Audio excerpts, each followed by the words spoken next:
जीव विज्ञान कक्षा 11 अध्याय 7 प्राणियों में संरचनात्मक संगठन। सीधा इसी विषय पर आते हैं। आज का हमारा पूरा ध्यान मेंढक अन्न यानी फ्रॉग की आकारिकी, जिसे हम मॉर्फोलॉजी कहते हैं, और शारीरिकी यानी एनाटॉमी पर केंद्रित रहेगा। जो भी छात्र बोर्ड परीक्षाओं की तैयारी कर रहे हैं और विशेष रूप से जिनका लक्ष्य नीट है, उनके लिए ये विषय केवल महत्वपूर्ण ही नहीं बल्कि बहुत स्कोरिंग भी है। आज हम सिर्फ तथ्यों को रटेंगे नहीं, बल्कि समझेंगे कि मेंढक का शरीर अंदर से काम कैसे करता है। बिल्कुल। और इस विषय की गहराई में जाने से पहले देखिए, ये समझना बहुत आवश्यक है कि बहुकोशिकीय जीवों में अंग और अंग तंत्र वास्तव में कैसे कार्य करते हैं। जरा सोचिए, एक कोशिकीय जीवों में पाचन, श्वसन या जनन जैसी सभी जैविक क्रियाएं केवल एक ही कोशिका द्वारा संपन्न होती हैं। वो एक कोशिका एक वन मैन आर्मी की तरह काम करती है। लेकिन जब हम जटिल जीवों की बात करते हैं तो वहां एक अलग प्रणाली होती है। हाँ, एक बहुत ही सुव्यवस्थित प्रणाली काम करती है। इसे हम एक बहुत बड़ी फैक्ट्री के उदाहरण से समझ सकते हैं। फैक्ट्री मतलब जहां अलग अलग काम के लिए अलग अलग विभाग होते हैं। एकदम सही। इस फैक्ट्री में समान प्रकार की कोशिकाएं मिलकर ऊतक यानी टिश्यू बनाती हैं। फिर ये ऊतक एक विशिष्ट अनुपात में संगठित होकर अंगों का निर्माण करते हैं, जैसे हृदय या वृक्क। और जब दो या दो से अधिक अंग मिलकर किसी निश्चित कार्य को पूरा करते हैं तो वे अंग तंत्र या ऑर्गन सिस्टम बनाते हैं, जैसे हमारा पाचन तंत्र। इस पूरी प्रक्रिया के मूल में श्रम विभाजन या डिवीजन ऑफ लेबर का सिद्धांत है। आज हम भारत में पाई जाने वाली प्रजाति राणा टिग्रीना, इस नाम को याद रखें, राणा टिग्रीना के उदाहरण के साथ इस तंत्र का स्टेप बाय स्टेप विश्लेषण करेंगे। राणा टिग्रीना, ये नाम छात्रों को अच्छे से याद कर लेना चाहिए। चलिए सबसे पहले बाह्य आकारिकी और जीवन शैली के अनुकूलन पर बात करते हैं। मैंने अक्सर देखा है कि मेंढक हर मौसम में एक जैसे सक्रिय नहीं रहते। इसका कारण ये है कि मेंढक एक असमतापी या अनियतातापी प्राणी है। इसका सीधा सा अर्थ ये है कि इनके शरीर का कोई स्थिर तापमान नहीं होता। बिल्कुल। वातावरण का तापमान जैसे जैसे बदलता है, इनके शरीर का तापमान भी उसी के अनुसार परिवर्तित होता रहता है। यही कारण है कि इनमें कुछ विशेष प्रकार के रक्षात्मक अनुकूलन पाए जाते हैं। अगर हम ध्यान दें तो घास या नम जमीन पर रहने वाले मेंढक अक्सर अपना रंग बदल लेते हैं। शत्रुओं से बचने की इस रक्षात्मक क्रिया को छद्मावरण या कैमोफ्लाज कहा जाता है। रंग बदलकर खुद को वातावरण के अनुरूप ढाल लेने की ये जो गजब की क्षमता है, इसे अनुहरण या मिमिक्री कहते हैं। ये तो बिल्कुल वैसा ही हुआ जैसे सेना के जवान जंगल में छिपने के लिए एक खास तरह की वर्दी पहनते हैं। बिल्कुल। लेकिन जब तापमान बहुत ज्यादा गिर जाता है या बहुत ज्यादा बढ़ जाता है, तब तो सिर्फ रंग बदलना काम नहीं आता होगा। सही सवाल है। अत्यधिक सर्दी या अत्यधिक गर्मी से बचने के लिए ये गहरे गड्ढों में चले जाते हैं। सर्दियों में चिपने की इस प्रक्रिया को शीत निष्क्रियता यानी हाइबरनेशन और गर्मियों में चिपने की प्रक्रिया को ग्रीष्म निष्क्रियता या एस्टिवेशन के रूप में परिभाषित किया जाता है। परीक्षा के दृष्टिकोण से ये दोनों शब्द बहुत महत्वपूर्ण हैं। इस दौरान वे बिल्कुल शांत रहते हैं और ऊर्जा बचाते हैं। अब अगर हम मेंढक की बाह्य संरचना पर ध्यान केंद्रित करें तो बाहर से देखने पर इनका शरीर मुख्य रूप से केवल दो भागों में विभाजित दिखता है, सिर और धड़। एक मजेदार बात यह है कि इनमें गर्दन और पूंछ का पूर्ण रूप से अभाव होता है। और अगर किसी ने मेंढक को हाथ में पकड़ने की कोशिश की होगी तो पता होगा कि इनकी त्वचा हमेशा नम, चिकनी और बहुत फिसलनी होती है। वो फिसलन श्लेष्मा या म्यूकस की उपस्थिति के कारण होती है। ऊपरी सतह धानी हरे रंग की होती है, जिस पर अनियमित धब्बे होते हैं, जबकि निचली सतह हल्की पीली होती है। और यहीं पर मैं एक नीट कीवर्ड अलर्ट देना चाहूंगा। ये एक ऐसा तथ्य है जो अक्सर परीक्षाओं में सीधा पूछा जाता है और बहुत से लोग इसमें गलती करते हैं। मेंढक कभी पानी नहीं पीता। रुकिए, क्या मेंढक पानी में रहता है लेकिन पानी पीता नहीं है? जी हाँ, वे मुंह से कभी पानी नहीं पीते। वे अपनी इसी नम त्वचा के माध्यम से ही पानी का अवशोषण करते हैं। प्रकृति ने उन्हें एक तरह का स्पंज बना दिया है। इसके अतिरिक्त इनकी आंखों की संरचना भी बहुत विशेष होती है। आंखें बाहर की ओर निकली होती हैं और उन पर एक पारदर्शी झिल्ली मौजूद होती है, जिसे निमिष पटल या निक्टिटेटिंग मेम्ब्रेन कहते हैं। और कचरा आंखों में ना जाए। बाहरी अंगों में एक और दिलचस्प बात है, इनके पास हमारी तरह बाहर दिखने वाले कान नहीं होते। सिर के दोनों ओर कानों की जगह कर्णपटह यानी टिम्पैनम उपस्थित होता है, जो ध्वनि संकेतों को ग्रहण करता है। बिल्कुल। और अगर पैरों की बात करें तो इनके अग्रपाद और पश्चपाद चलने, टहलने और गड्ढा खोदने के काम आते हैं। लेकिन दोनों में एक बहुत स्पष्ट अंतर है। अग्रपाद यानी आगे वाले पैर छोटे होते हैं और उनमें केवल 4 अंगुलियां होती हैं, जबकि पश्चपाद लंबे, बहुत मांसल होते हैं और उनमें 5 झिल्ली युक्त अंगुलियां पाई जाती हैं। ये जो अंगुलियों के बीच की झिल्ली है, ये तैरते समय चप्पू का काम करती है। इसी बाह्य आकारिकी से जुड़ा एक और अत्यंत महत्वपूर्ण विषय है लैंगिक द्विरूपता या सेक्सुअल डायमॉर्फिज्म। सरल भाषा में कहें तो बाहर से देखकर नर और मादा मेंढक को कैसे पहचाना जाए। ये नीट का बहुत ही पसंदीदा सवाल है। नर मेंढक में गले के पास आवाज उत्पन्न करने वाले वाक कोश या वोकल सैक पाए जाते हैं। बारिश के मौसम में जो टर्राने की तेज धुनी आती है, वो इन्हीं वाक कोशों के कारण होती है, जो साउंड एम्पलीफायर का काम करते हैं। इसके साथ ही नर के अग्रपाद की पहली अंगुली पर एक विशेष प्रकार की संरचना होती है, जिसे मैथोनांग या कॉप्युलेटरी पैड कहा जाता है। यानी अगर ट्रर्रानी की आवाज आ रही है और पहली उंगली पर ये विशेष पैड है, तो वो निश्चित रूप से नर मेंढक है, क्योंकि ये दोनों ही अंग मादा मेंढक में बिल्कुल नहीं होते। ये अंतर परीक्षाओं में अक्सर सीधा पूछा जाता है, तो छात्रों को इसे अच्छे से नोट कर लेना चाहिए। सही कहा। अब शरीर के बाहरी हिस्से को तो हमने समझ लिया। चलिए अब शरीर के अंदर चलते हैं और पाचन तथा श्वसन तंत्र की कार्यप्रणाली को समझते हैं। मेंढक मुख्य रूप से मांसाहारी प्राणी है। कीड़े मकोड़े इसका मुख्य भोजन है। तो यहाँ सोचने वाली बात यह है कि इस मांसाहारी प्रकृति का उसके पाचन तंत्र की लंबाई पर क्या प्रभाव पड़ता है। जहां तक मुझे याद है, शाकाहारी जीवों में सेल्यूलोज को पचाने के लिए आंत बहुत लंबी होती है, लेकिन क्योंकि मेंढक मांसाहारी है, इसका परिणाम ये होना चाहिए कि मेंढक की आहार नाल या आंत्र की लंबाई अपेक्षाकृत बहुत छोटी होती है। बिल्कुल सटीक तर्क है। मांस का पाचन वनस्पति की तुलना में जल्दी हो जाता है, इसलिए लंबी आंत की जरूरत ही नहीं है। अब अगर हम भोजन के मार्ग का स्टेप बाय स्टेप विश्लेषण करें, तो ये प्रक्रिया मुख से शुरू होती है। शिकार को पकड़ने के लिए मेंढक अपनी एक विशेष जीभ का उपयोग करता है, जो किनारे से कटी हुई और द्विपालित या बाइलोब्ड होती है। ये जीभ झटके से बाहर आती है और कीड़े को चिपकाकर अंदर ले जाती है। तो मार्ग कुछ इस तरह होगा। मुख खुलता है, मुख गुहिका में, वहां से भोजन ग्रसनी में जाता है, फिर एक छोटी सी नली जिसे ग्रसिका कहते हैं, वहां से होते हुए भोजन सीधे आमाशय यानी स्टमक में पहुंच जाता है। आमाशय से आंत्र, फिर मलाशय और अंत में अवस्कर या क्लोएका के माध्यम से बाहर निकल जाता है। यहाँ अविस्कर या क्लोइका शब्द को समझना बहुत जरूरी है। ये कोई साधारण निकास द्वार नहीं है, बल्कि एक मल्टीपर्पज द्वार है। इसके बारे में हम आगे उत्सर्जन तंत्र में और विस्तार से बात करेंगे। फिलहाल आमाशय के अंदर की रासायनिक प्रक्रिया को समझना भी आवश्यक है। आमाशय की दीवारों से हाइड्रोक्लोरिक अम्ल यानी HCl और अन्य पाचक रस स्रावित होते हैं। इस प्रक्रिया के बाद जो अर्धपाचित भोजन बनता है, उसे काइम कहा जाता है। काइम, इस शब्द को ध्यान में रखें। ये काइम फिर आंत्र के पहले भाग यानी ग्रहणी में प्रवेश करता है और यहाँ पर शरीर के दो बहुत महत्वपूर्ण अंग यकृत और अग्नाशय अपना काम शुरू करते हैं। यकृत पित्त रस बनाता है, जो पित्ताशय में इकट्ठा रहता है, और अग्नाशय अग्नाशय रस बनाता है। हाँ, और ये पित्त रस वसा या फैट का पाचन करता है, जबकि अग्नाशयी रस कार्बोहाइड्रेट और प्रोटीन को पचाता है।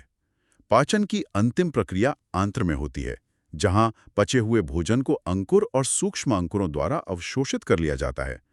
अवशोषण के बाद जो भी अपाचित भोजन बचता है, वो उसी अविस्कर द्वार से निष्कासित हो जाता है। अब भोजन से ऊर्जा तो मिल गई, लेकिन उस ऊर्जा को इस्तेमाल करने के लिए ऑक्सीजन भी चाहिए। तो श्वसन की बात करते हैं। मेंढक की जिंदगी बहुत दिलचस्प है, क्योंकि वो जल और स्थल दोनों जगह रहता है। इसलिए वो श्वसन की दो अलग अलग विधियों का उपयोग करता है। जब मेंढक जल में होता है या जब वो शीत अथवा ग्रीष्म निष्क्रियता के दौरान जमीन के गहरे गड्ढों में होता है, तब वो अपनी नम त्वचा के द्वारा श्वसन करता है। इसे त्वचीय श्वसन कहते हैं। इसमें कोई बहुत जटिल तंत्र नहीं है, बस पानी में घुली हुई ऑक्सीजन का विसरण या डिफ्यूजन द्वारा सीधे त्वचा से विनिमय होता है। लेकिन जब वो जमीन पर उछल कूद कर रहा होता है, तब त्वचा से काम नहीं चलता। दूसरी विधि है फुफ्फुसीय श्वसन। जब मेंढक स्थल पर होता है, तब वो अपने फेफड़ों और मुख गुहा द्वारा सांस लेता है। इनके फेफड़े शरीर की देह गुहा के वक्षीय भाग में स्थित गुलाबी रंग की अंडाकार थैलीनुमा संरचनाएं होती हैं। वायु नासा छिद्रों से होकर मुख गुहा और फिर फेफड़ों तक पहुंचती है। श्वसन तंत्र के बाद अब हमें ये समझना होगा कि ये ऑक्सीजन और पचा हुआ भोजन शरीर के हर हिस्से तक पहुंचता कैसे है। इसके लिए परिसंचरण तंत्र और फिर शरीर की सफाई के लिए उत्सर्जन तंत्र की ओर बढ़ते हैं। मेढक का परिसंचरण तंत्र सुविकसित और बंद प्रकार का होता है। बंद प्रकार का मतलब है कि रक्त हमेशा नलिकाओं के अंदर ही बहता है, खुले में नहीं। और इसके साथ ही इसमें एक लसिका तंत्र भी पाया जाता है। परिसंचरण तंत्र का केंद्र है हृदय, और मेंढक के हृदय की संरचना मनुष्यों से बहुत अलग और समझना बहुत महत्वपूर्ण है। बिल्कुल, मनुष्य का हृदय 4 कोष्ठों वाला होता है, लेकिन मेंढक का हृदय त्रिकोष्ठीय या 3 चैम्बर्ड मांसल संरचना है। इसमें ऊपर की ओर 2 आलिंद होते हैं, लेकिन नीचे की ओर केवल एक निलय होता है। और यहीं पर सबसे बड़ी वैज्ञानिक पहेली आती है। यह हृदय पेरिकार्डियम नामक एक पारदर्शी झिल्ली से ढका रहता है। अब चूंकि इसमें केवल एक ही निलय है, तो सोचिए क्या होता होगा। शरीर से आने वाला विऑक्सीकृत रक्त दाहिने आलिंद में आता है और फेफड़ों या त्वचा से आने वाला ऑक्सीकृत रक्त बाएं आलिंद में आता है। लेकिन जब ये दोनों नीचे निलय में जाते हैं तो वहां कोई दीवार नहीं होती। मतलब ऑक्सीकृत और विऑक्सीकृत रक्त इस एक निलय में आकर पूरी तरह से मिश्रित हो जाते हैं। इसे ऐसे समझ सकते हैं जैसे एक ही बाल्टी में आपने गर्म और ठंडा पानी दोनों एक साथ खोल दिए हों। बहुत बढ़िया उदाहरण है। और हृदय से जुड़ी 2 विशेष संरचनाओं पर जोर देना बहुत जरूरी है, जो अक्सर परीक्षाओं में भ्रमित करती हैं।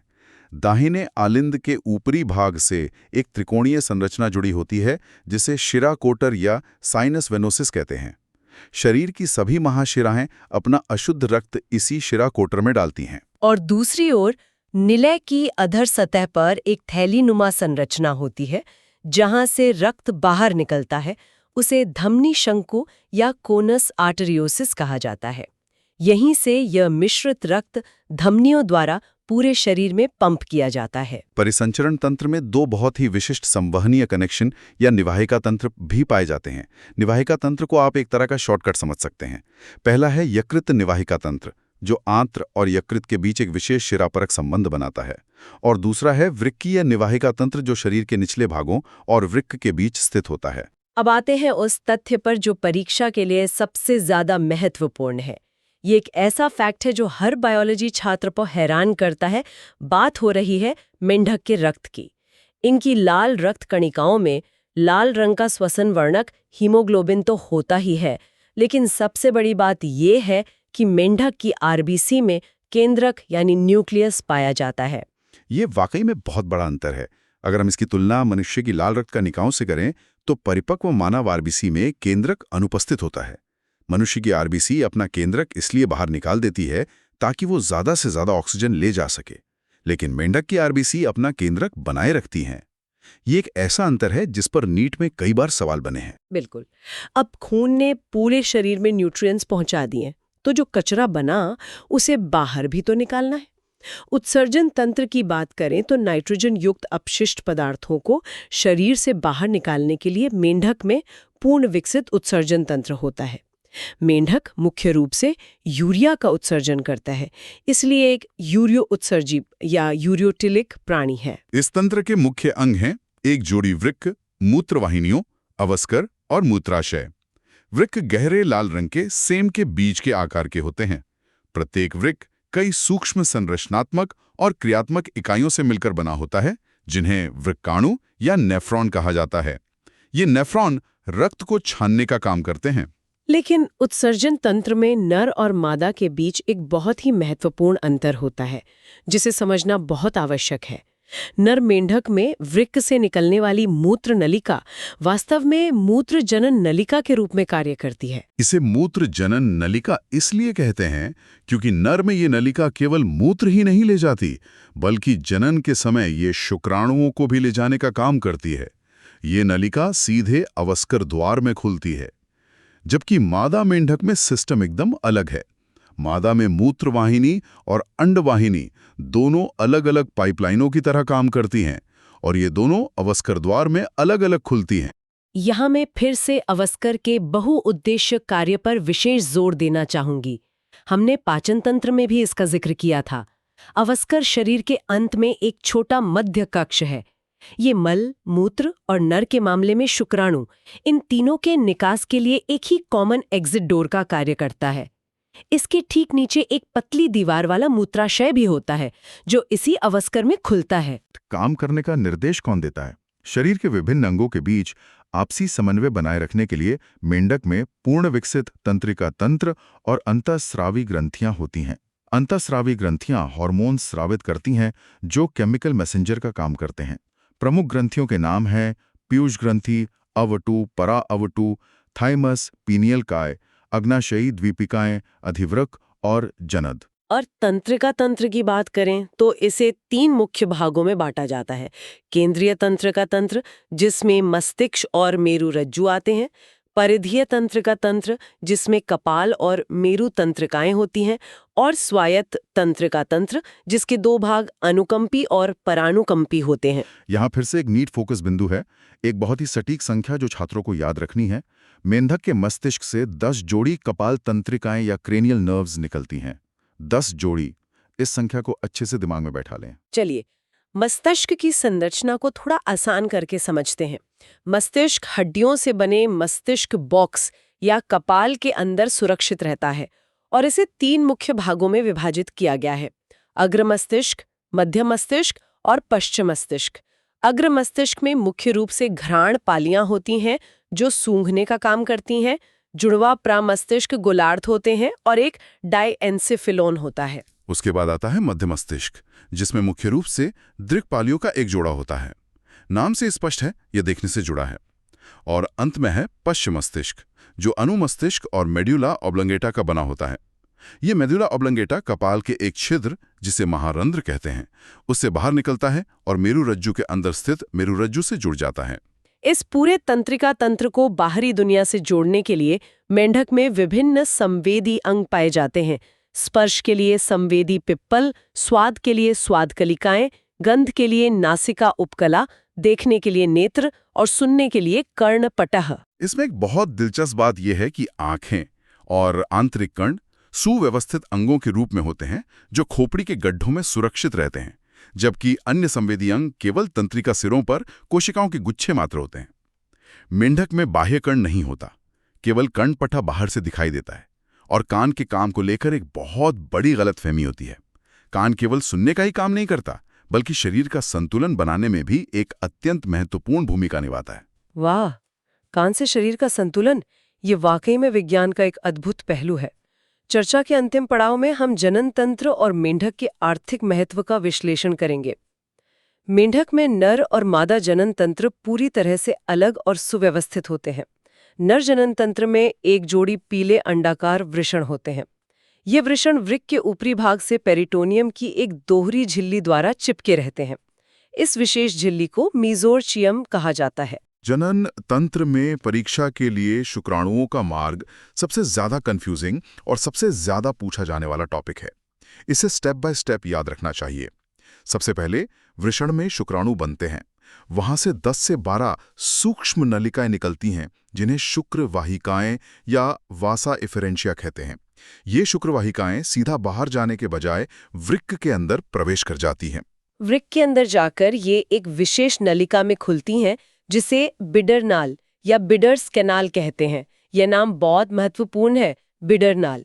ये बिडर नाल अंततः मूत्र जनन वाहिनी से जुड़ जाती है, जो वृक्क से बाहर आकर अवस्कर द्वार में खुलती है।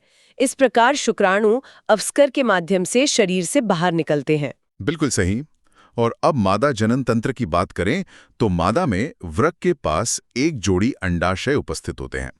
लेकिन नर के विपरीत यहां ध्यान देने वाली बात यह है कि इन अंडाशयों का वृक्क से कोई भी क्रियात्मक संबंध नहीं होता। अंडवाहिनियां वृक्क से अलग होकर सीधे अवस्कर में खुलती हैं। एक परिपक्व मादा मेढक एक बार में लगभग 2500 से 3000 अंडे देने की क्षमता रखती है। और क्योंकि ये निषेचन जल में होता है, तो इसे बाह्य निषेचन कहते हैं।